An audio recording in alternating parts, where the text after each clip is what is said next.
He wasn't just a fighter, he was a storm, a poet with fists, a prophet in gloves, a rebel with a crown. Muhammad Ali didn't step into the ring to box. He stepped in to make history. He lit up arenas with speed, danced circles around giants, and made the world listen with every word. But greatness came at a cost. He lost titles for his beliefs, was hated before he was hailed, and suffered in silence long after the cheers faded. Ali wasn't born to be liked, he was born to be unforgettable. From Cassius Clay to global icon, his life was a war against opponents, against injustice, and eventually against time itself. This is not just the story of a boxer. It's the rise, the rebellion, the triumph, and the painful silence of a man who gave everything to be called the greatest. Because the gloves came off long before the fight ever ended. Before the world called him Ali, before the gold medals, the title belts, or the chants of the greatest, he was just Cassius Marcellus Clay Jr., a skinny, confident 12-year-old riding a red and white Schwinn bike through the segregated streets of Louisville, Kentucky. That bike would change everything. When it got stolen, Cassius was furious. He stormed into a nearby gym,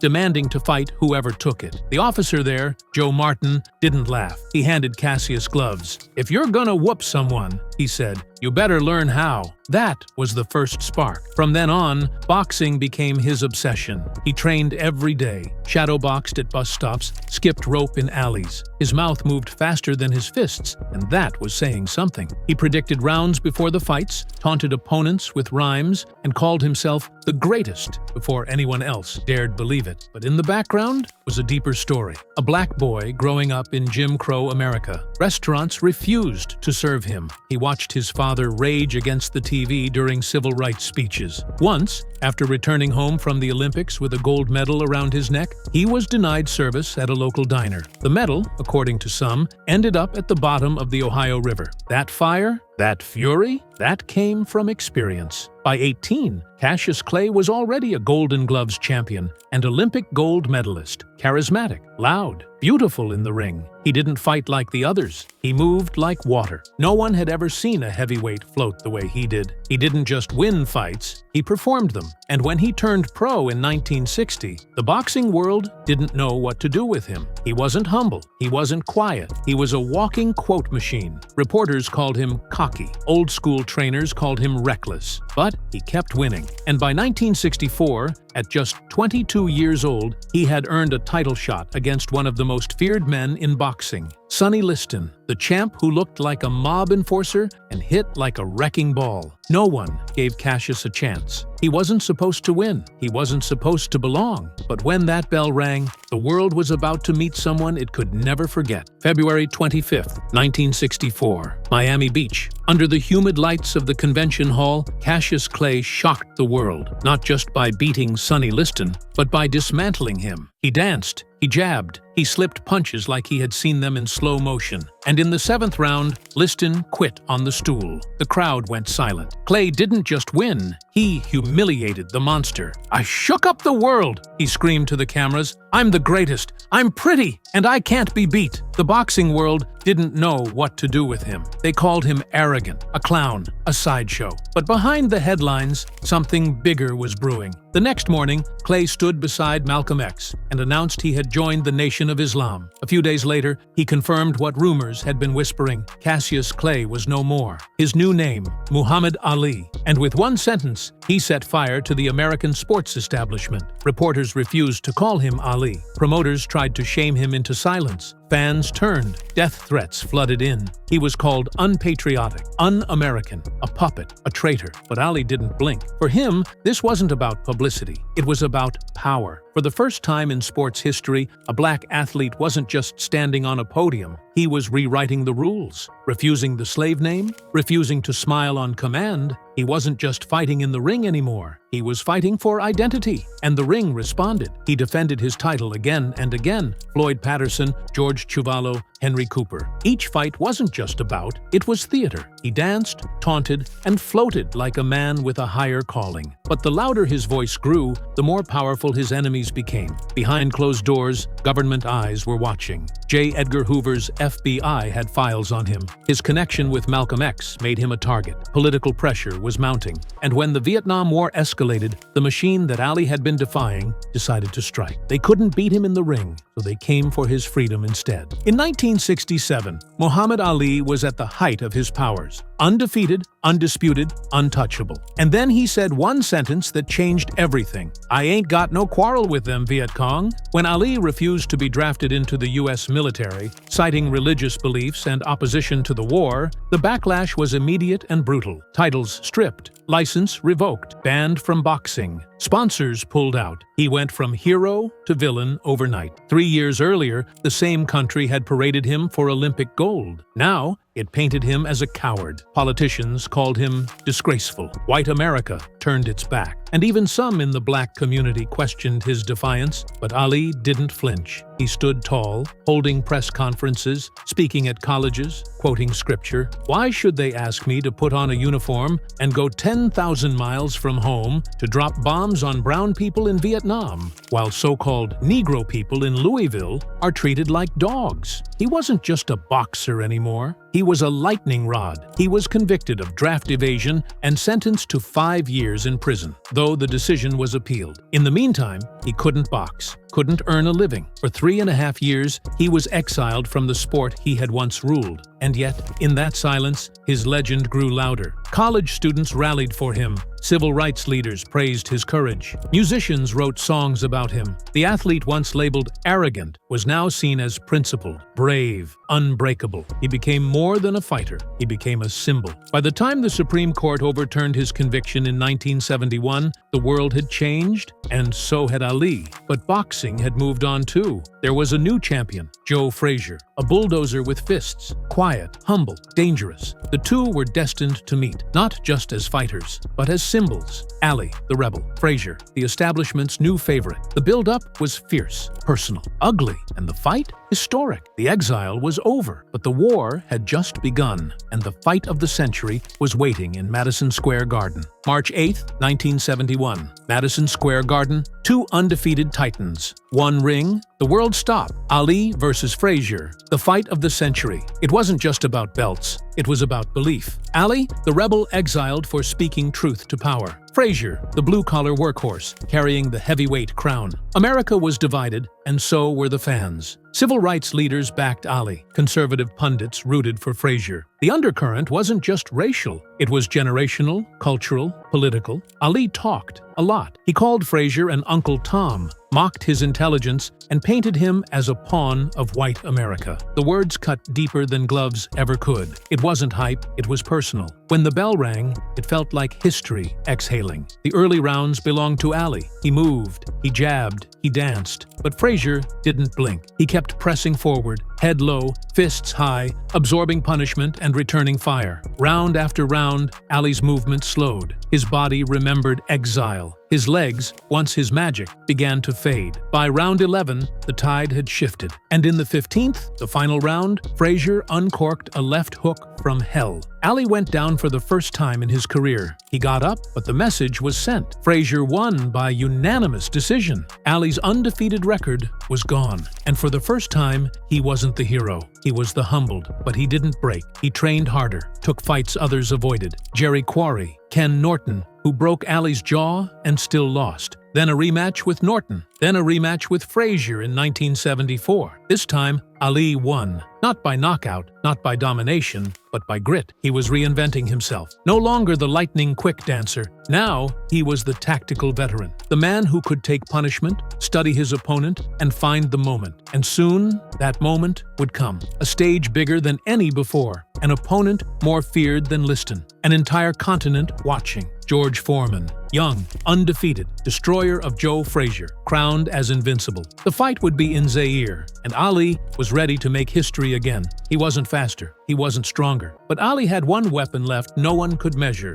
his mind. October 30th, 1974. Kinshasa, Zaire. Ali versus Foreman. The rumble in the jungle. The atmosphere was electric. Nearly 60,000 fans packed the stadium. Millions more watched around the globe. Ali was the underdog again. Foreman had annihilated Frazier and Norton in 2 rounds each. He wasn't just a puncher, he was a nightmare. But Ali wasn't afraid. He never was. In the days leading up to the fight, Ali won over Zaire. Children chanted Ali Bomaye. Ali, kill him! He toured the country, spoke to crowds, connected to the people. Foreman, quiet and distant, felt like the outsider. Ali, the exile, had found a new home. When the bell rang, most expected Ali to dance, to survive. Instead, he did the unthinkable. He stood still. He leaned on the ropes, let Foreman punch and punch and punch, round after round. The world watched in horror. Ali was letting the monster eat him alive, but it was a trap. Ali called it the rope-a-dope.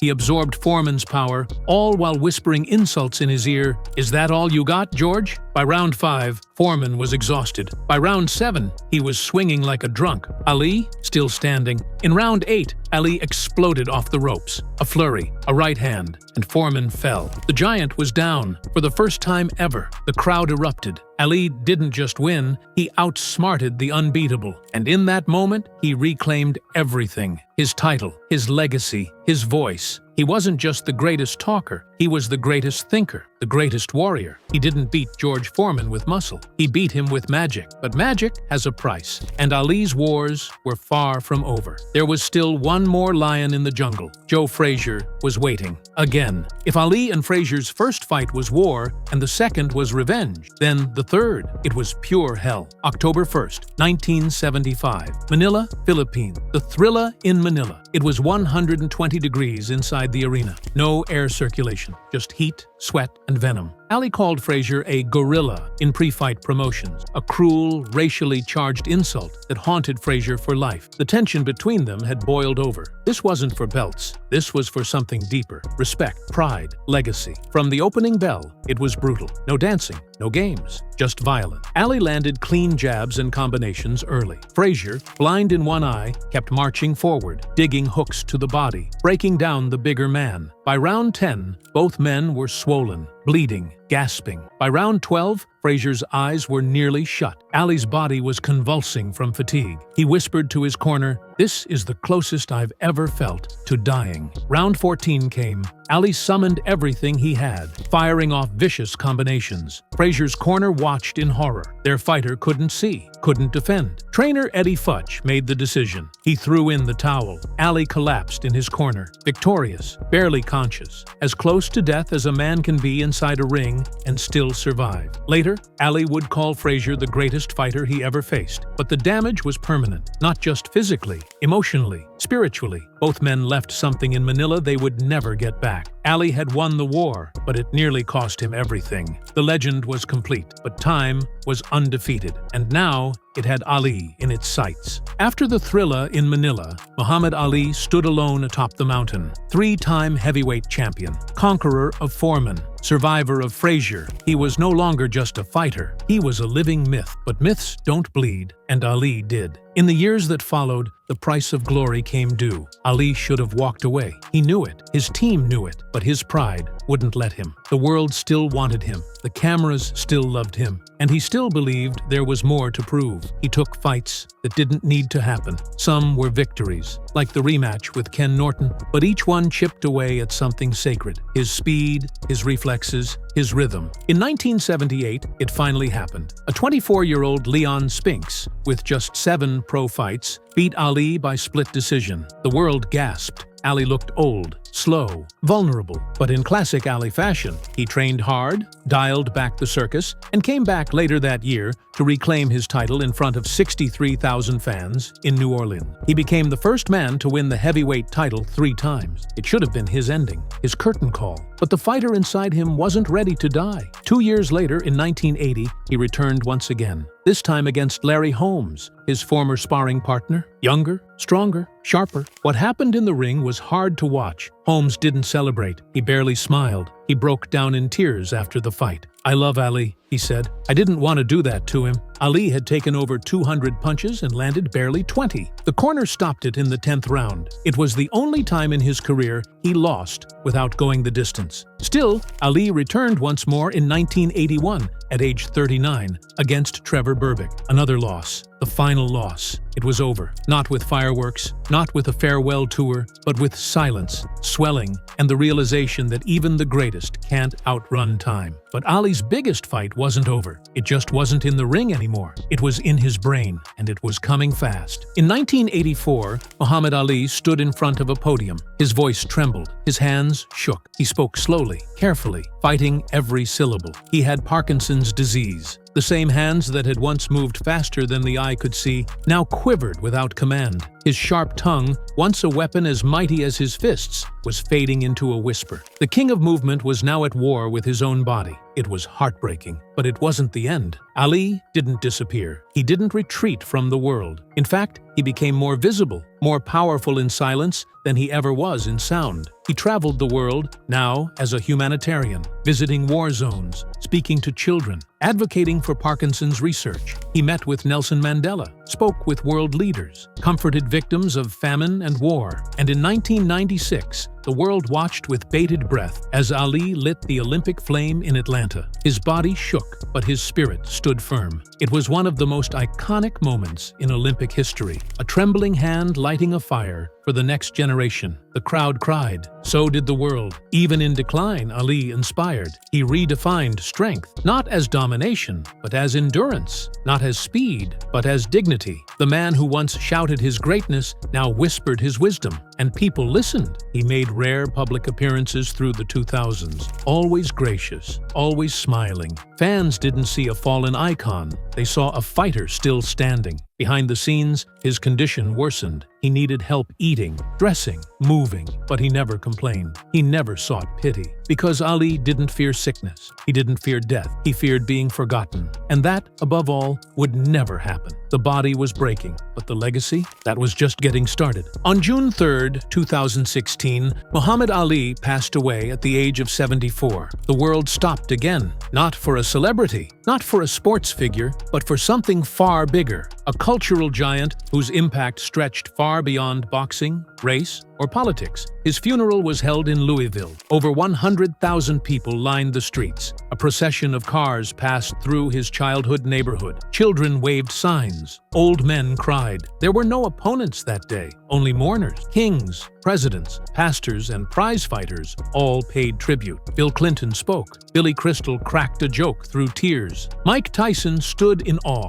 Former rivals like George Foreman and Larry Holmes sat side by side. The man who once divided nations had brought the world together one final time. They spoke not just of his greatness, but of his courage, his defiance, his unwillingness to bend. He didn't follow the world. He made it follow him. He was the only man who could say he beat Sonny Liston, Joe Frazier, George Foreman, and the U.S. government, and still laugh while doing it. And even in death, his story echoed. In every young athlete who speaks their mind, in every activist who dares to stand alone, in every kid from the wrong side of the tracks who dreams too big, Ali had become more than a boxer, more than a symbol. He had become an idea. That greatness isn't just measured by wins or titles, but by the truth you're willing to carry, even when the world wants you silent. His grave reads, "Service to others is the rent you pay for your room in heaven." And by that measure, Ali more than paid his rent. He danced like no one had danced before. He spoke like no one had dared. He stood when others fell. And even now,